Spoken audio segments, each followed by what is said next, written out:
be not very happy, I would say, today to see that the notion of cultural genocide has not yet developed, because the great merit of the convention is to give certainty to this crime without a name, but in a way it is a bit put in a cage, in a prison, the definition of genocide, which is untouchable.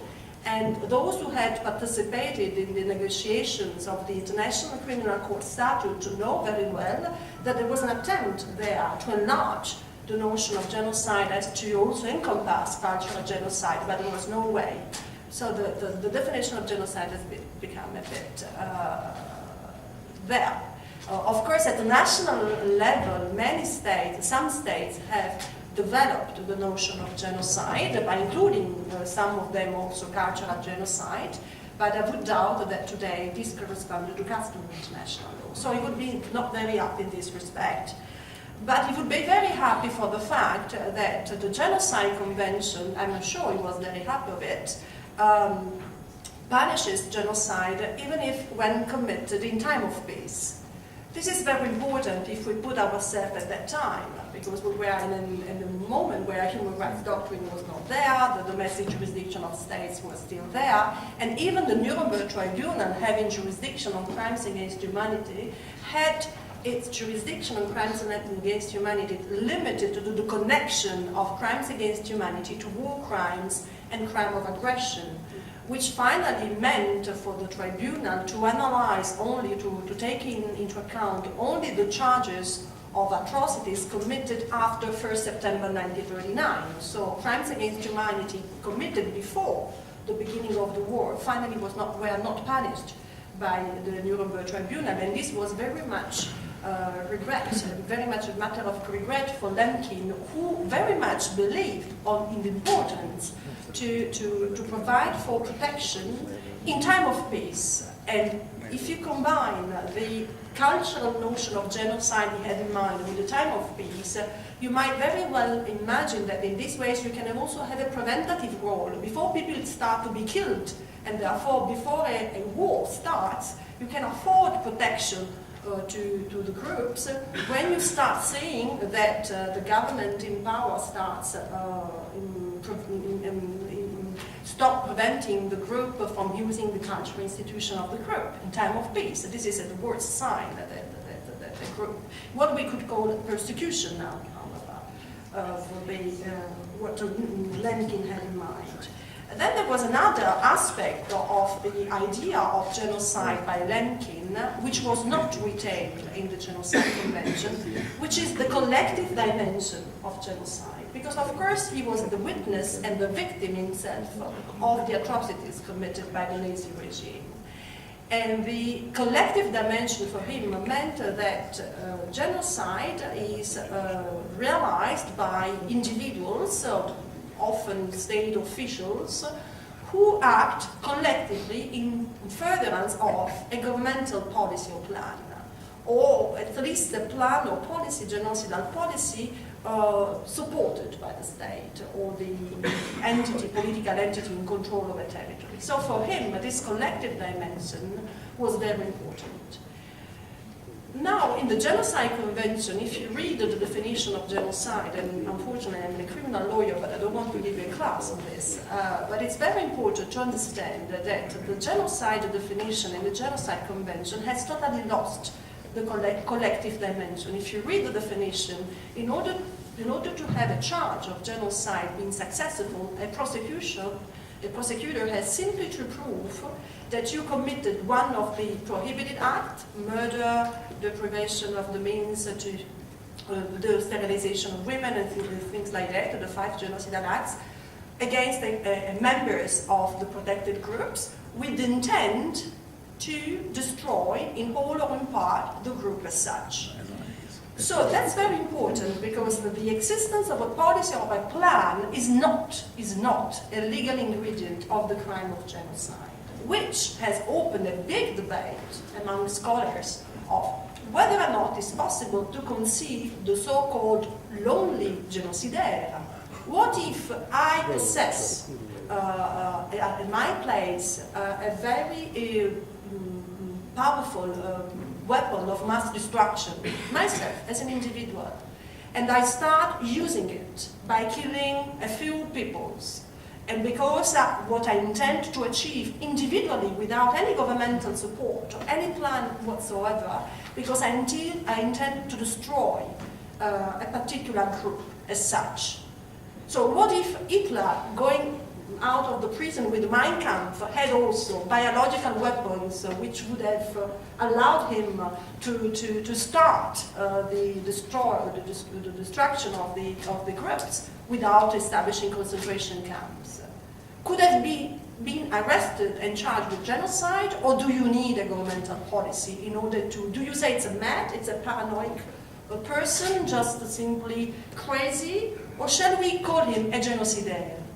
I do believe, and the jurisprudence of the international criminal tribunals are with me, that it is possible to conceive a lonely genocidaire to the extent that you are capable of demonstrating that his special intent to destroy a group is not unrealistic, that he has the means to achieve this plan.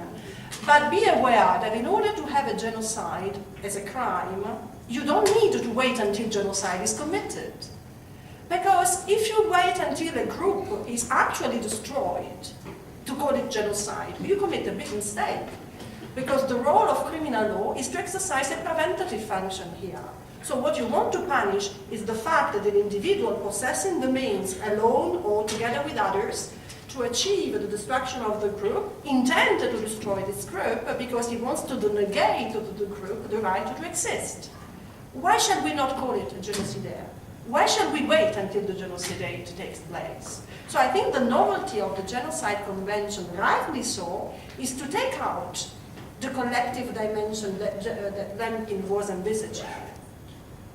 But the big problem that in the common ordinary meaning of genocide, of course, we wanted to consider it as a synonymous of mass killings. You don't want to call something a genocide at the collective level until thousands of people have been killed. You are not ready to call it a genocide. From the criminal law point of view, it is totally possible. For a collective sociological point of view, it's more difficult, of course. But I think that the big problem with the definition of genocide in the convention is that this has been meant to punish individuals, not to punish or find the responsibility of states. But nonetheless, unfortunately, the International Court of Justice has said in the Bosnia case, the Bosnian genocide case, that that definition should also apply to the responsibility of states for the acts of genocide, which is quite a bit difficult task because you don't need the policy element, but you need to demonstrate that the state possesses a special intent to destroy a group, which is very difficult. I don't want to continue on this, but I think it's quite interesting part. There is the second point I wanted to insist on is the fact that Lemkin was very much insisting on the necessity that the crime of genocide should be punished by national courts through universal jurisdiction or by an international criminal court, because he considered that the crime was so heinous, was an international crime, that to live its punishment on the territorial state was quite impossible to achieve.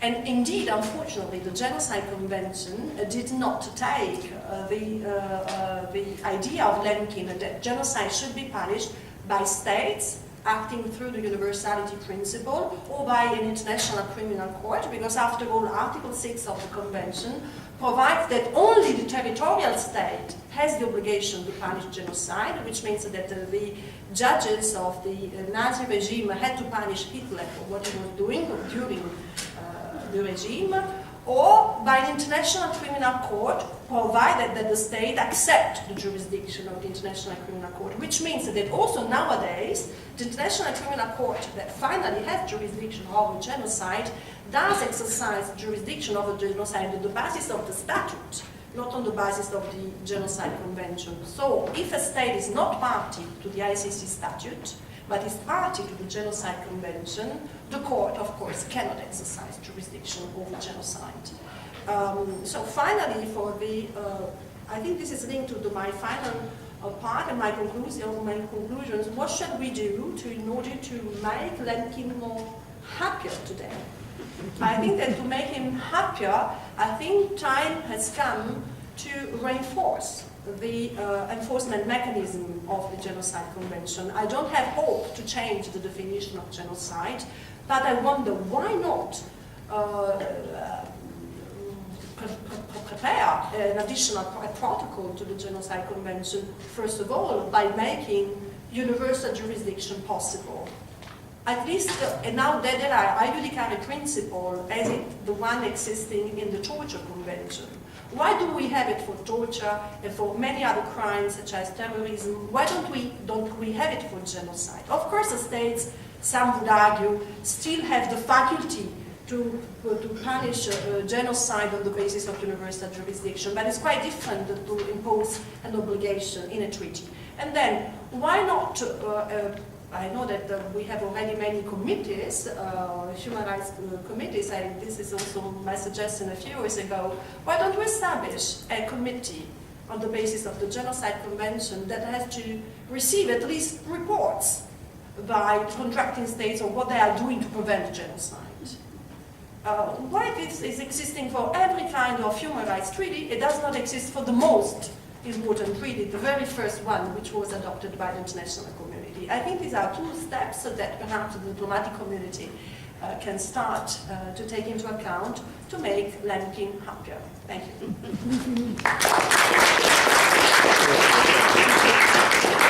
Thank you very much, Professor Gaida, and I think that on the very last point you made, part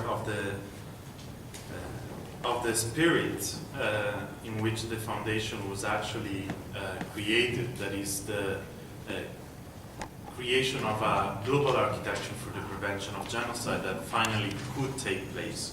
And of course, I hope that both the Human Rights Council or other UN organs might be able and willing to support also the work of the Office of the Special Advisor, not just by creating a coordination system, but actually making an effective system for genocide prevention. With this, I think that we come to the second point of our panel, that is actually requesting Kyle Matthews. He's the Senior Deputy Director of the Will to Intervene project at the Montreal Institute for Genocide and Human Rights Studies at Concordia University in Canada. And his work is much relative to the responsibility to protect, of course, which is the new advancement into the field of genocide as well. Some argue that genocide prevention and RGP are not the same.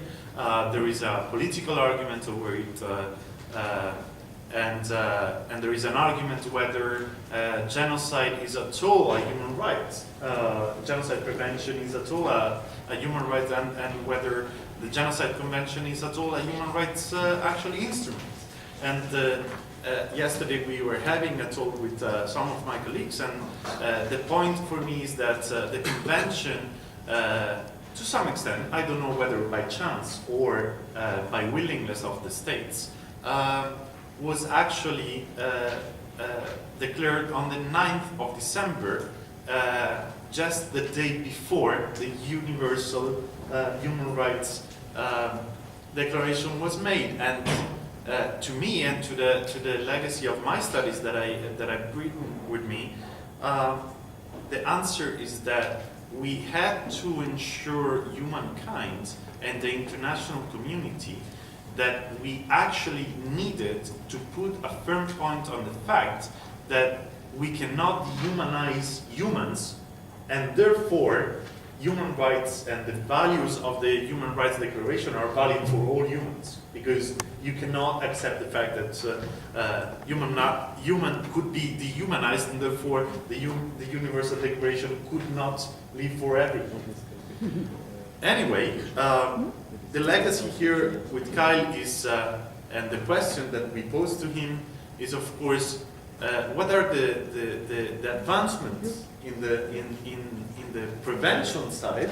We spoke mostly about the punishment and the legacy of Lemkin on that, but what are the preventive measures, and how actually we did change in the years, and actually especially after 2004 and the Kofi Annan points, how we changed it from just relying on the international community of states to prevent international crimes, and we went down to the bottom of socials and social communities that are now fighting in the forefront of genocide prevention activities, and they become actually the pushing sector for political will to intervene or to prevent. So, Kyle, thank you.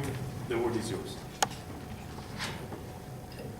I think it's on now. Everyone hear me? Yeah. First, I'd like to thank the governments of Poland and Hungary for putting together this event today with the Foundation for the International Prevention of Genocide and Atrocities. I think this is an important aspect to actually raise awareness about genocide prevention, to discuss what can be done to advance it at the international level.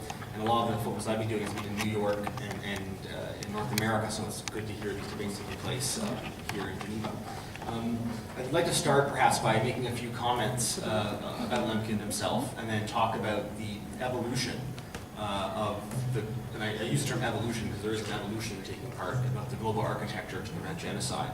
And then maybe leave with some comments on how to move forward and different actors and all that. And I think one of the first things when I was thinking about this talk here today was about how Lemkin was a pragmatic individual, and also that he was a master of persuasion and a one-man lobbyist.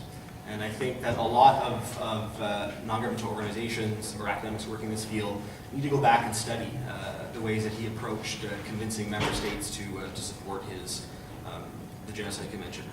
Secondly, I think he gave great meaning to the notion that an individual, backed by the power of an idea, can make a great contribution to humanity. And I think that goes to the third point, is that he understood the combined importance of two sources of power in the international system. A, the nation state, and also civil society. Because you're seeing advances in genocide prevention today because of civil society, particularly in democratic states that have freedom to actually engage with their elected leaders, and also to use the media to get their ideas across to the wider public. And fourth, about Lemkin, I think that deep down he believed that an international convention making genocide illegal and a crime would eventually lead to consensus and action. I'm not sure if he was naive and thought that it would take place within a year, but definitely he thought that that was the starting base, and then that was the most important thing to achieve.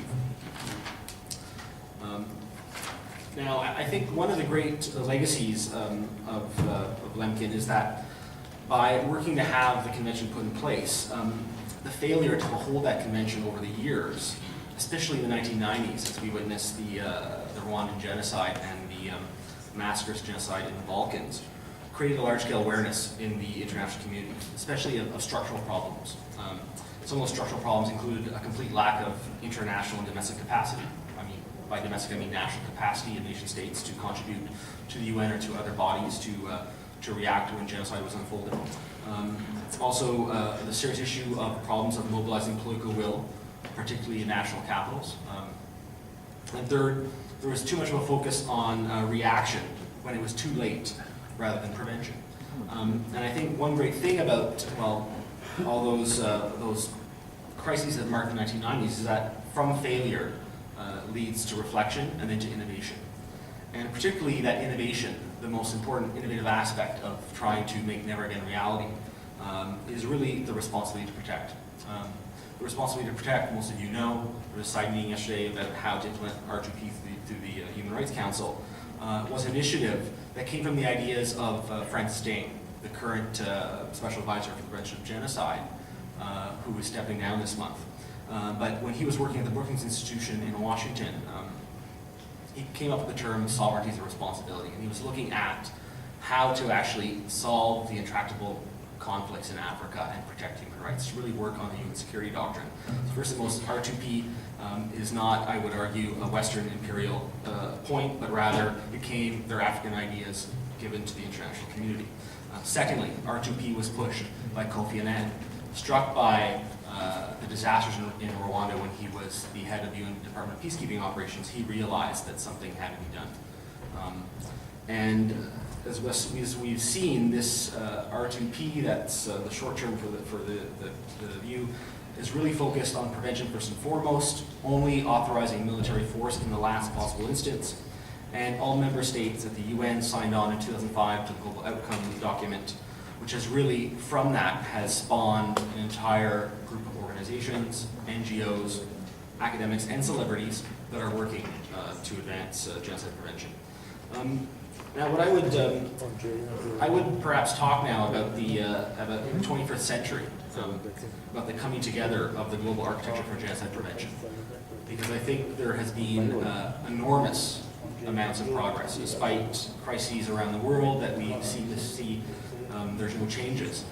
There has been actually a lot of institutions built and pressure being built to actually change the way the world works. And I'd like to talk here really about three particular groups: national governments, international and regional organizations, and then civil society groups. So with regards to national governments, I think one of the main keys, and I would frame this on everyone here sitting representing a national government, is I think one of the keys to making Never Again a reality is to get national governments to make genocide prevention a priority. Now, how do you do this? One way of doing it is having the head of state issue a high-level statement indicating genocide prevention is in their national interest and a priority. We all know that in bureaucracies, I used to work in the UN, I understand how bureaucracies work, but bureaucrats, civil servants tend to be risk averse. We tend to, when a genocide is unfolding in different national governments, we have this silo type of culture that develops in which the Department of Defense won't share information with the Minister of Foreign Affairs, the Minister of Foreign Affairs won't share information with the International Development Department, and then the Treasury Board that controls other important mechanisms to prevent genocide does not share that either. So there needs to be that message sent from the highest level to actually say this is a priority, to actually ensure that the departments work together. Second, I think there needs to be, in many countries around the world, an undertaking to review the whole government approach to preventing genocide, and also to review the capacities and gaps for action.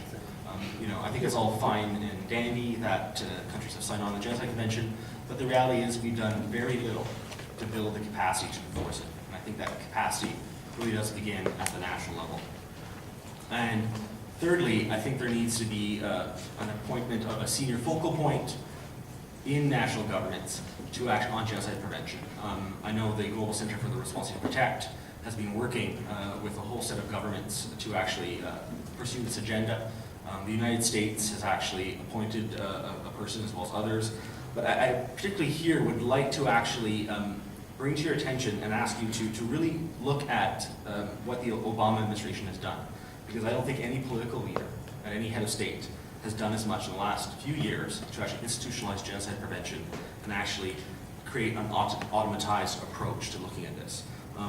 Recently, at the U.S. Holocaust Memorial Museum, President Obama announced the creation of an Atrocities Prevention Board, which would bring together very senior level officials that would actually create a whole government approach. And this is, we've seen time and time again, that when there are too many cooks in the kitchen, no one is responsible. So by creating this high-level committee, you're going to have a way to actually make better decisions, better strategic decisions, and also share intelligence quicker and faster with partners in the UN. And I also mentioned the issue of a focal point. The United States government now has a focal point for mass atrocity prevention, situated in the National Security Council. The Obama administration has actually brought in genocide experts to work in those positions. I can't think of many other governments that actually have people that are trained genocide experts working. Perhaps at the, we know that the Hungarian government is a little bit different, but those two are the only ones I can think of. And one other thing about national governments too is that I think there's also a real important role for legislatures. There are only two governments in the world right now, two parliamentary groups that have a group of senators and members of parliament looking at genocide prevention. That is the government of Canada and the government of the UK. I have the ability and the fortunate luck to work with Senator Romeo Dallaire. He's a senior fellow at my institute. He's the chair of the All-Party Parliamentary Group in Canada on the prevention of genocide, in which they work with over 80 MPs and other 40 senators to actually bring in experts, have them discuss these ideas and current crises with members of parliament. And actually that has a real impact on actually alerting decision makers of what's going on. I think that needs to be emulated and actually considered in other states. Now, getting to the international organizations, I'm going to be a little short here because most of my work is focused on national governments. But I was asked this question, what would Lemkin think? And I think one of the great progresses that we've seen just in the last less than a decade now is the creation at the United Nations of the Office of the UN Secretary General Special Advisors on Genocide Prevention and the Response to Protect. I'm not too sure what his response would be, knowing that it's over 50 years since the convention that the UN has actually created those positions. But nonetheless, they are created, they now have some expertise in the UN that can actually deal directly with the UN Secretary General, provide expert analysis, and can also collaborate with experts in the NGO, think tank, and academic fields. I also remark that 2012, the UN Secretary General marked 2012 as a year of prevention for genocide. And I think that also sends a positive message to other actors in the UN system that this now has to be a priority, not simply an afterthought. Indifference can be deadly. Getting to my last few points, I think one of the other greatest developments in the past decade has been in civil society. I think Lemkin, who spent his career working at a university, that gave him the space to actually really lobby national governments to implement, would be actually surprised at the increase of research and research institutions at the university level. My institute, the Montreal Institute for Genocide and Human Rights, that was created in 1986. It's now working, it's the only center in Canada working particularly on the response to protective genocide prevention. There are multiple others growing, and it's become a major field of study. I think that alone is going to have a lasting impact in the next 20 years. And then I'd also like to highlight what some people have called recently the creation of the anti-genocide industrial complex. Is that we've seen in the past 7-8 years, particularly since 2005, the creation of multiple organizations dedicated to experts, such as the Global Centre for the Response to Protect, the International Coalition for the Response to Protect, links 80 NGOs across the world, the Enough Project, STAND, the Budapest Centre, and others, the Atrocities for Peace, that actually are working to create a permanent constituency to bring solutions to decision makers, the UN, and national governments. And one last point, perhaps, before I turn to actually two last points, it's about 2 minutes, is the power of witness. I think that social media and new technology are really changing the game, in which I don't think national governments have really gotten an idea of how this is changing, how we get information, how it's relayed back to the general public much faster. And this is going to actually, I think of the Satellite Sentinel project that was set up by George Clooney. I'm not sure everyone here believes in celebrities being engaged, but by using commercial satellite technology, they've been able to monitor the border between Sudan and South Sudan. And I think these innovative technologies are really going to change the way we get information to make decisions. And last point, I'd say, I believe Lemkin would be pleased at the coalescence of state, international organizations, and civil society groups. And I encourage states to do national plans, to do research on how to prevent genocide. And I would also just perhaps end my point on similar to what was said at the end of the last panel, is that research centers at universities can provide a valuable resource for prevention. But currently, internationally, there's almost no funds for its work. So I'd consider you, if you have any influence with the overseas development budgets in your national government, to think about funding research centers that do prevention. Thank you.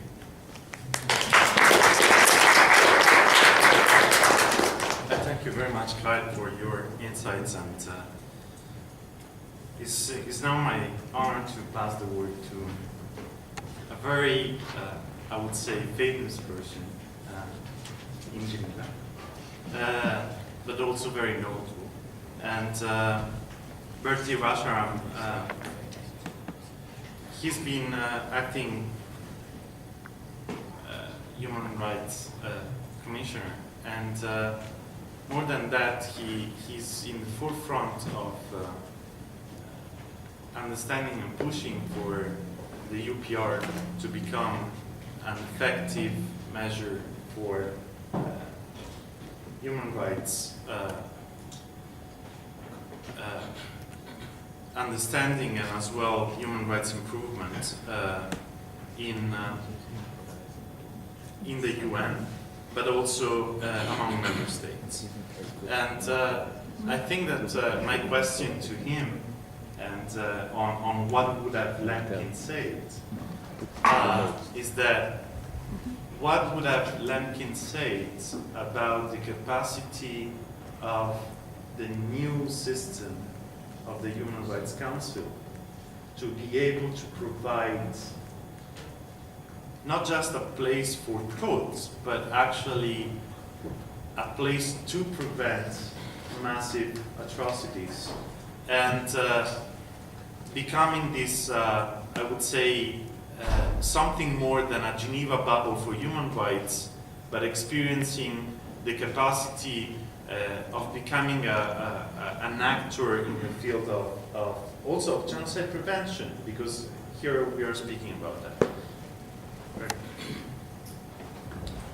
Well, thank you very much. Let me say that I've enjoyed. No. Yeah. Thank you very much. Let me say that I have enjoyed and profited greatly from the preceding panelists. And let me go straight to your question. What can one, how can one play with the capacity of the new system, the Human Rights Council? And you know that the Human Rights Council builds on the principles of cooperation and dialogue. That is its mantra. And the Human Rights Council has some difficulties in confronting governments where gross violations of human rights are said to be taking place. And I don't say that critically, I'm just reasoning with you that the philosophy of the Council is one of cooperation and dialogue. And therefore I would say that those who are active in this field should consider ways in which they can draw upon the support of the Council rather than expecting political action from the Council. If I were to come to Hungary, forgive me for you are the sponsors, good friends, if I were to come to Hungary, I will say a word about this in a moment. When I was acting High Commissioner, I proposed the position of the Special Advisor. And I also proposed the establishment of a committee under the Genocide Convention. And Kofi Annan, in his speech in Sweden, he mentioned this idea. And by the way, let me get rid of this point. As High Commissioner, I sent a note about all states, consulting them on the idea of the establishment of such a committee. And only one state replied, and that's the host country here, and it was not in favor. So I processed the idea. The idea is still a valid one. So anyhow, so now just to finish on the Human Rights Council, I think that the resolution of the Human Rights Council on preventive strategies possibly could be drawn upon.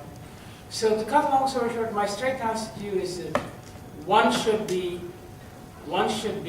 tactical enough to be able to draw upon the support of the Human Rights Council. And one should probably not expect the Human Rights Council to take the political leadership on this. I'm glad that my good friend Ambassador Dekan is here, because I was supposing I come to Hungary and I'm the special advisor, I say, Hungary, I think you have a problem with genocide, potential genocide. Or if I go to my own country and say, look, I think you have a problem with potential genocide, you can rest assured that the government is going to put up all of its defensive shields. So this is the thing that calls for significant strategy. Let me just say one thing, if I may, that Ms. Steinson, I'm very pleased to be on the panel in your presence. Some years ago, the Public Library in New York, they had an exhibition celebrating the life of Lemkin. And I had to prepare the speech of the UN Secretary General on that occasion. And I went to the books, I went to the libraries and whatnot, but I wish I knew that you existed, because then I would have come to you. So it's a great honor to be here. Now, I want to say a few more things, if I may, to this group. What would Lemkin have said? Ms. Nyssen, I will make you as the person that I'm dialoguing with. So, there is a study on the life of Lemkin done by the Jacob Lausian Institute for Human Rights. And in this study, the name of the author is just left me for a moment, but it will come back.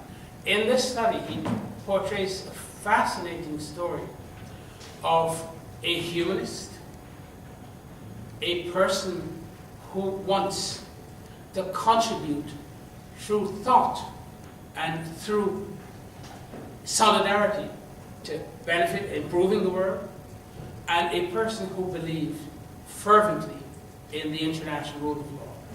And so Lemkin would attend conferences, I think it was in Madrid or Lisbon, one of these cities, devoted to the rule of law. So I think that if Lemkin were here, and if you will tell me if I'm wrong, he would say that my starting point is the international rule of law. And I think this is what he would say to you. My starting point is the international rule of law. And I think he would probably say that in order to sustain the international rule of law, we must tackle the economic and social problems of the world. Because I look at the minds of Lemkin through the study of the Law State Institute, and I see a man who wants to contribute to the amelioration of the human condition. And he will be looking at the world with this massive poverty and massive internal problems and ethnic problems. The bottom billion, in the words of Paul Collier, the Oxford economist, and a policy now adopted by Secretary General Ban Ki-moon. And he would be saying that, you know, that this enterprise of mine, genocide, it cannot be sustained, or the international rule of law cannot be sustained unless we tackle the problem, the economic and social problems of the world. I think he would be saying that. And then third, I think he would be saying that in order to prevent conflicts and genocide in the contemporary world, we must assure the protection of minorities. Because if you think about it, that possibly is where the immediate challenge is in most countries. I think he would say fourth that to prevent genocides, we must pay particular attention to governance in multi-ethnic states. And this issue, if you think about it, let's just say, when I was in the office of the High Commissioner in the USA, we pushed very hard for the idea that states should have in place a national protection system. And this was the Action 2 of Kofi Annan's reform plan. And the national protection system calls upon states, among other things, to establish preventive arrangements to detect, especially in multi-ethnic societies, where grievances can blow over. In my country, for example, we have 3 main ethnic groups and 3 other ethnic groups.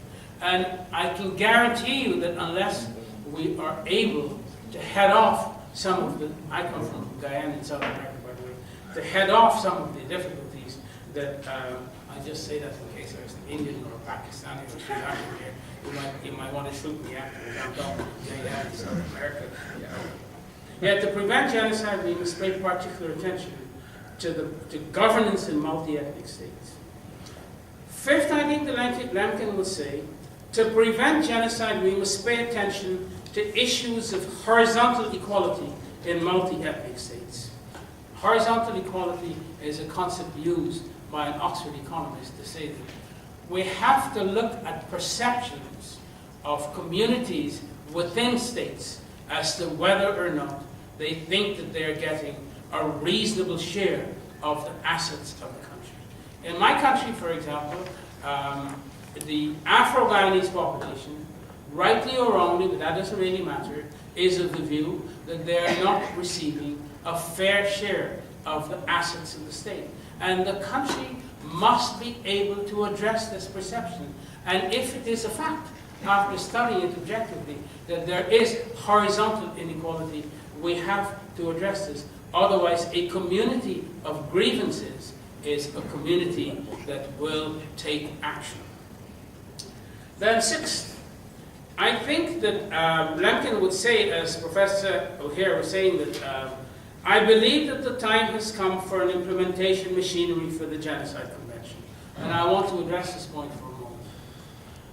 I already said that in my submission to Kofi Annan, I called for a committee under the Genocide Convention. And he floated this idea in his speech in Uppsala. Subsequently, when I have thought about this idea, my thoughts have run along the following lines. In the human rights treaty body system, there is fatigue about the number of these committees. And there are proposals to consolidate these committees. And so the idea of an implementation system should not run counter, rather, this idea should not be negated by this current for consolidation. In a book I wrote that came out, I think, last year on preventive human rights strategies, I played with the idea that perhaps this advisory committee or the group of advisors of the Secretary General on the prevention of genocide might play a John the Baptist role here, might take on some of these functions of supervision, some of these functions of monitoring, some of these functions of advice, even to the extent of asking for reports. So if I had to test this idea, if I may say so, you know, I'm a fairly diplomatic guy, but I can also be quite academic. I didn't say love, I said academic. I can be quite academic in the sense that I think it's a great pity that this advisory body no longer functions. I think this advisory body should be reconstituted. I said it in the Preventive Human Rights Strategy book. Let them study thematic issues. Let them call in for national reports. Let them do thematic analyses on national protection systems. I think that this, before we actually go to the stage of a full-fledged committee, I'm in favor of that, but I think we have to get there in steps. Then number 7, I have 2 more points of what Lemkin would have said. Lemkin would have said that national implementation is the key, and so many of our speakers here, and I'm speaking to our former UN colleague who said this.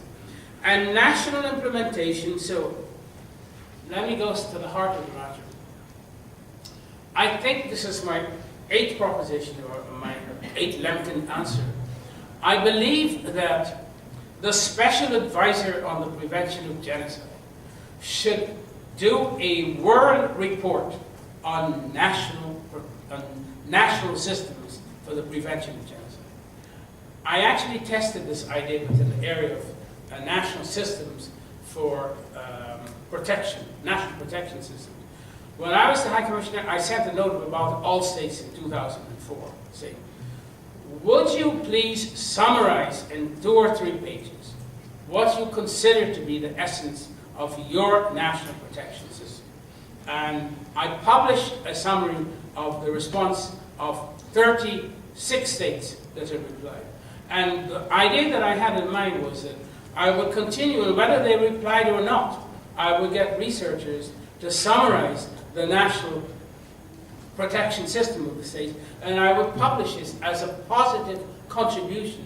The idea of the World Report is sometimes mentioned as a negative idea, but this is a positive idea, if I may say so, your Academy.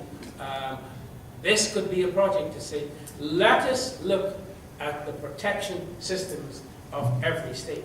So, Ms. Steinson, do you think that Lemkin would have said what I think he would have said? Thank you very much.